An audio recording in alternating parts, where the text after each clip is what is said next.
మేము సగం మాకు సగం అనే నినాదంతో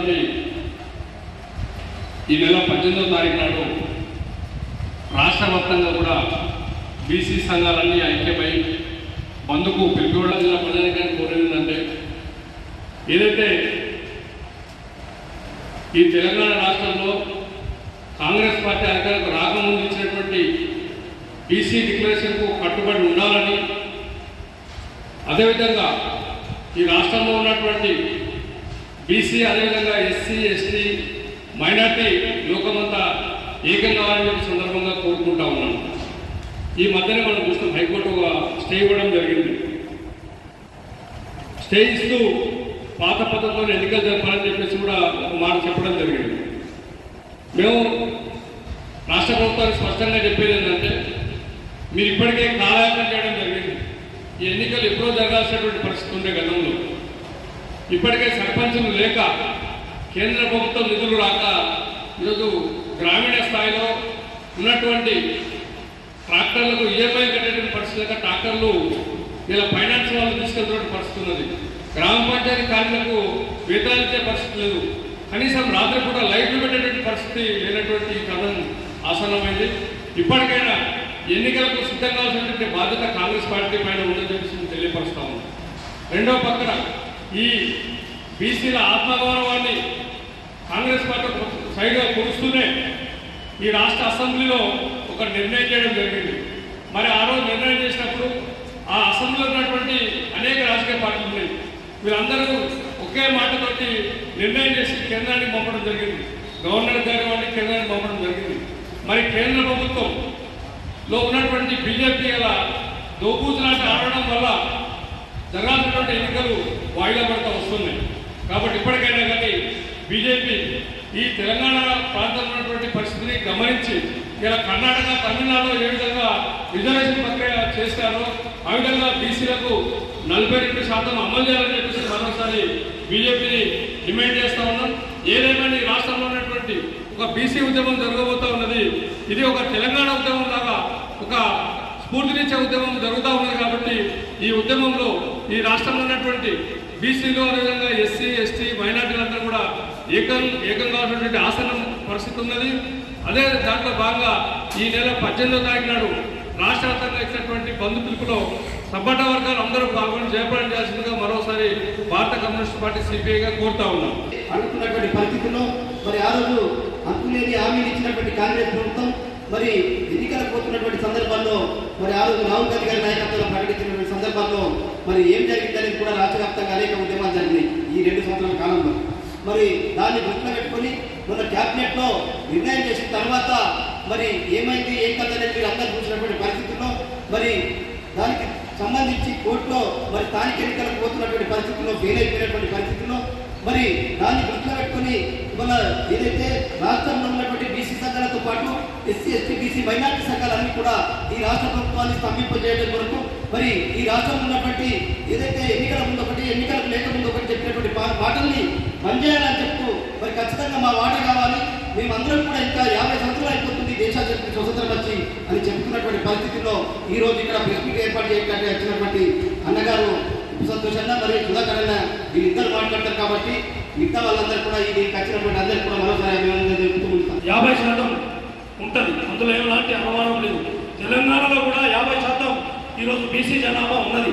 కానీ ప్రభుత్వం లెక్కల ప్రకారం 42% అని చెప్తున్నారు. అది వాస్తవంగా మేము దాన్ని అంగీకరించలేము. అయినా ప్రభుత్వం తను చెప్తుంది కాబట్టి ఆ లెక్కనే బీసీలకు రిజర్వేషన్ ఇవ్వాలన్న ఆలోచనతో సరే ఈ రాష్ట్ర ప్రభుత్వం ఉన్నప్పటికీ కేంద్ర ప్రభుత్వం ఈ బీసీలను అణగదొక్కాలనే కుట్రతో కావచ్చు, ఈ ఉన్నత వర్గాలను ఈ ఉన్నత కులాలను కాపాడే పని చేస్తున్నది ఈ కేంద్రంలో ఉన్నటువంటి బీజేపీ ప్రభుత్వం. ఏదైనా చూడండి, కాంట్రాక్టులు కావచ్చు, ఇంకా పెద్ద పెద్ద సబ్సిడీలు కావచ్చు, ఈరోజు దేశ బడ్జెట్ని పరిశీలిస్తే లక్షలాది కోట్ల రూపాయలు ఈరోజు అంబానీకి అదానికి ఈ కేంద్ర ప్రభుత్వం ఇస్తున్నటువంటి పరిస్థితి ఉన్నది తప్ప ఈ బీసీ బిడ్డలకు ఇందులో ఉండాలని చెప్పి మేము ఈ సందర్భంగా ప్రశ్నిస్తా ఉన్నాము. బీసీలు జనాభాలో అధిక శాతం ఉన్నాం, మనము శాసించే స్థాయికి రావాలని చెప్పి ఈ సందర్భంగా నేను తెలియజేస్తా ఉన్నా. మనం అడుక్కున్నాం కాదు, మనం పెట్టే స్థితిలోకి రావాలంటే ప్రతి గ్రామంలో ప్రతి బీసీ బిడ్డ, ప్రతి కులాలు బీసీ అన్నీ కూడా చైతన్యం కావాలి.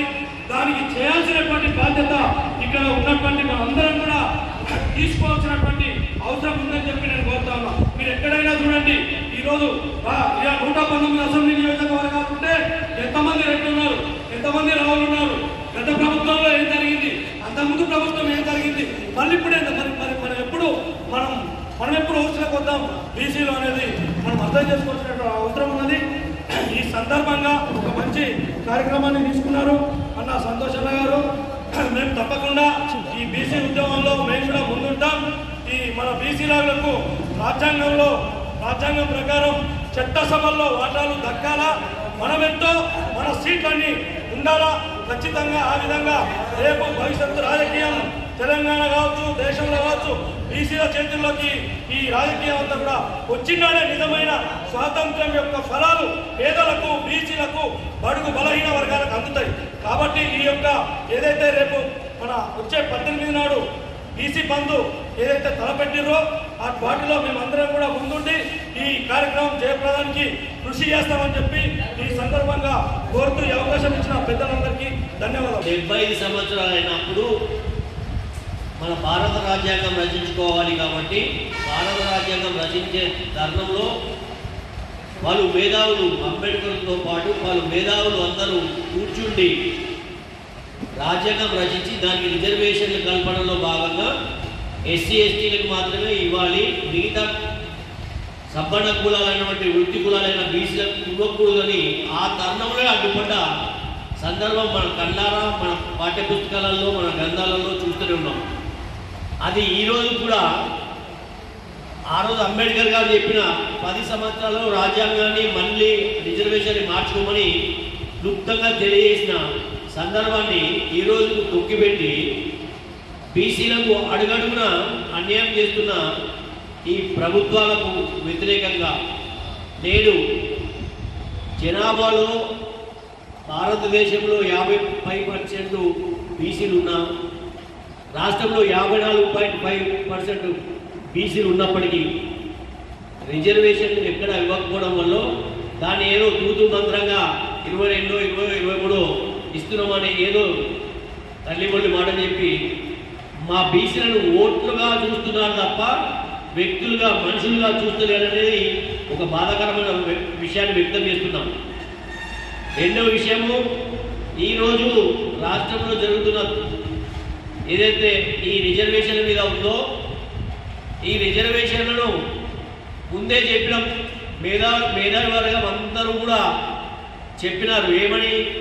9th జీవో ప్రకారము సుప్రీంకోర్టులో ఉన్న 50% ఏదైతే నిబంధన ఉందో అది ఈ 9th జీవో ప్రకారం చెల్లదు అని చెప్పినప్పటికీ 9th షెడ్యూల్లో పెట్టమని చెప్పి ఇంతకుముందు ఈ పక్క రాష్ట్రమైన తమిళనాడు, కర్ణాటక వాళ్ళందరూ 9th షెడ్యూల్లో పెట్టి వాళ్ళ రిజర్వేషన్ సాధించుకున్న విషయాన్ని గుర్తు చేసిన దాన్ని వీళ్లకు చేయాలనే ఉద్దేశం లేదు. ఇక్కడ పార్టీ కాదు, వ్యక్తిగతంగా కొన్ని అగ్రవర్గాలు చేసిన కుట్ర అని చెప్తున్నా. ఇక్కడ పార్టీలలో బీసీలు ఉన్నారు, ఎస్సీలు ఉన్నారు, ఎస్సీలు ఉన్నారు, మేము లేదు, ఏ పార్టీ లేదు.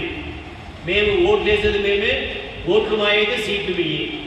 మేము ప్రత్యేకంగా వ్యతిరేకిస్తున్న విషయం ఏంటంటే జనాభా ప్రాతిపదికన జనాభా నిష్పత్తి ప్రకారము ఈరోజు కులగణన చేసేది 54.5 అని మనకు అన్ని మేధావి వర్గాలు, పత్రికలకు సంబంధించిన జర్నలిస్టులు అందరూ కూడా తెలియజేసింది ఏంటంటే 54.5 జనాభా నిష్పత్తి బీసీలో ఉన్నది.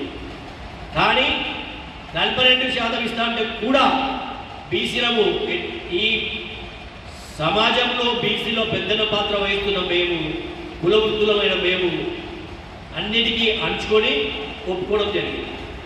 కానీ ఆ 42% కూడా ఇక్కడ గమనించాలి. మీరు 42% అడ్డుకున్నది ఎవరు? మళ్ళా అగ్రవర్ణ రెడ్డిలు. వాళ్ళు ఎన్ని శాతం ఉన్నారు? మీరు తీసుకునే మేము ఫస్ట్ నుంచి చెప్తున్నాం. ఎవరి వాటా వారికి.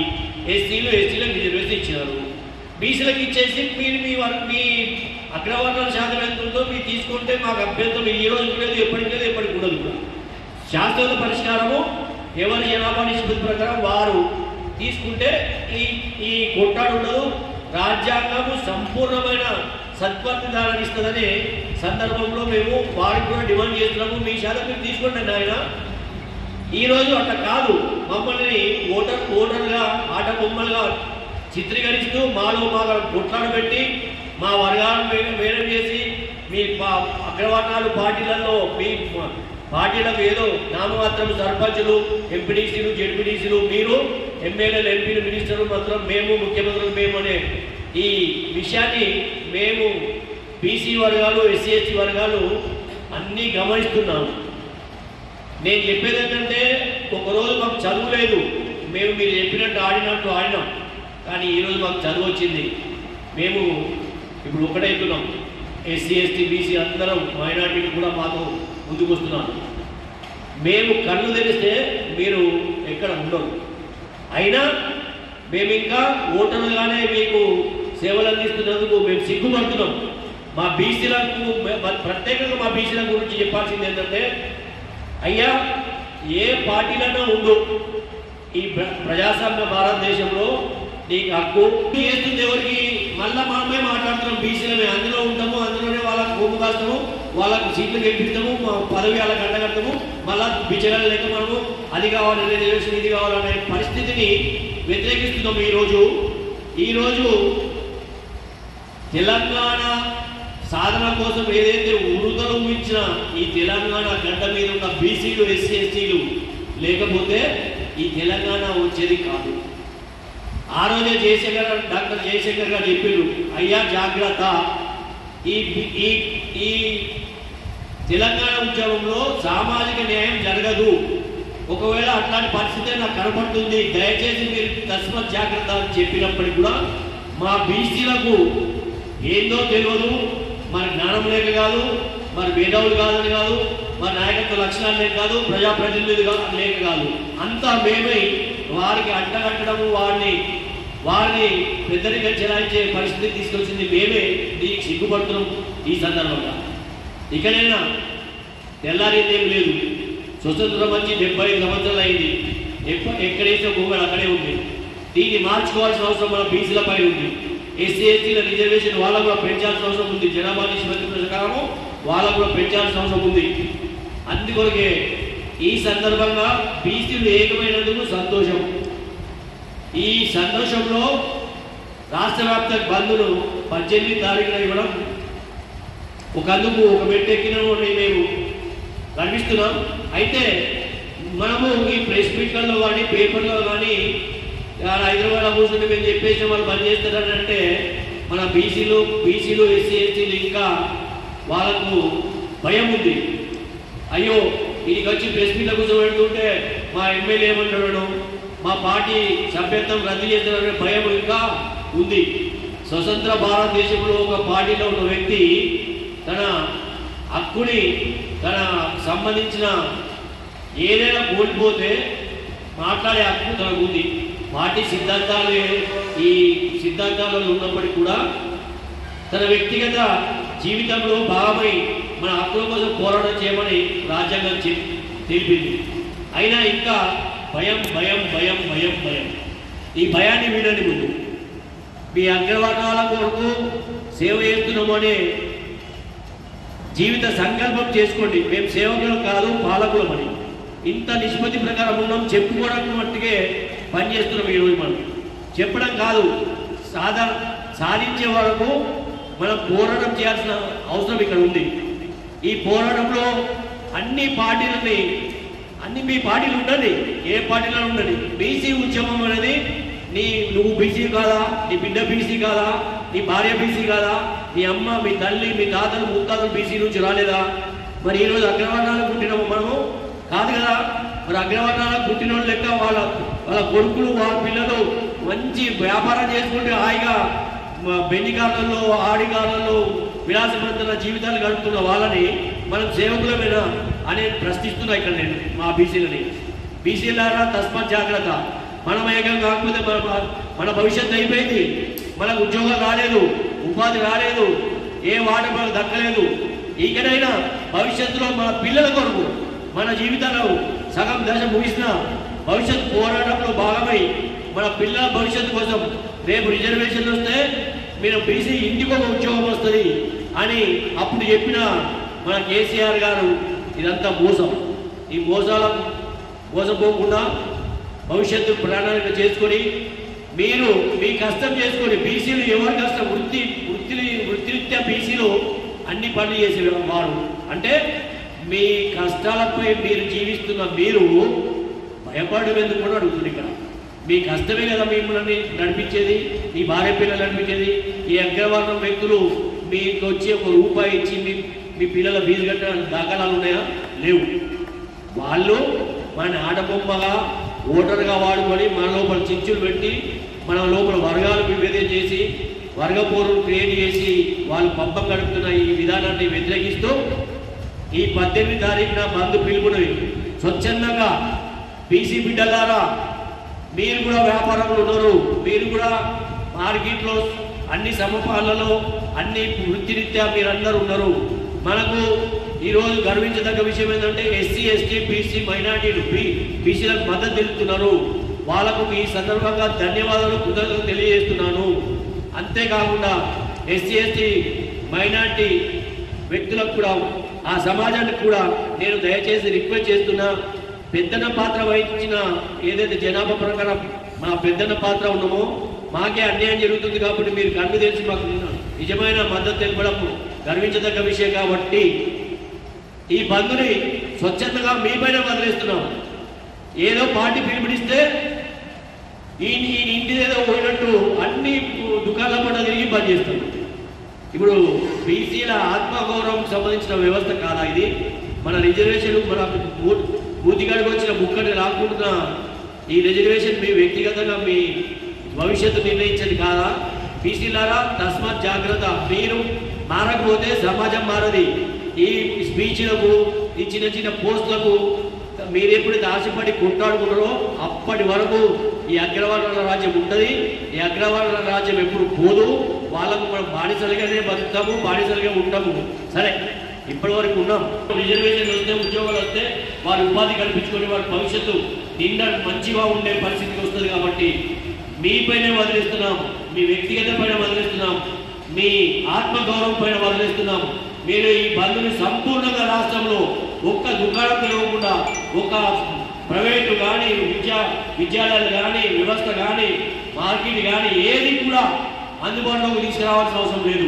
మీరు ఆ రోజు తక్షణం బంద్ మటన్ కొట్టే వారి కాడికి వెళ్ళి పడితే రాష్ట్రం ఇస్త్రీ చేసే అందరూ మేము ఈరోజు బట్ట కట్టుకుంటున్నారు, ఈరోజు మీరు తెల్లగా బయటకు వెళ్తున్నారు, డ్రైవర్ కాడికి వెళ్ళి ఓనర్ దాకా మీరు మేము ఈ పిలుపుని తక్షణంగా జయప్రదం చేయాల్సిన అవసరం ఉంది. కాబట్టి ఈ మా పిలుపు మేరకు విచ్చేసిన మా నైపేట మండల అన్ని కుల సోదరులందరికీ ప్రత్యేక ధన్యవాదాలు తెలుపుతూ, అదేవిధంగా పత్రికా విలేకరులు కూడా మీరు కూడా బీసీ బిడ్డలే, మరి ఎస్సీలో ఉన్నారు, మీరు కూడా మీ వంతుగా కృషి చేయాల్సిన అవసరం ఉంది. కాబట్టి దయచేసి ఖచ్చితంగా ఈ బంధువుని జయప్రదం చేస్తారని ఆశిస్తూ ఈ అవకాశం ఇచ్చిన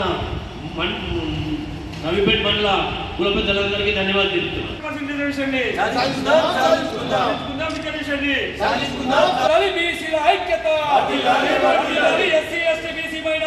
ఐక్యత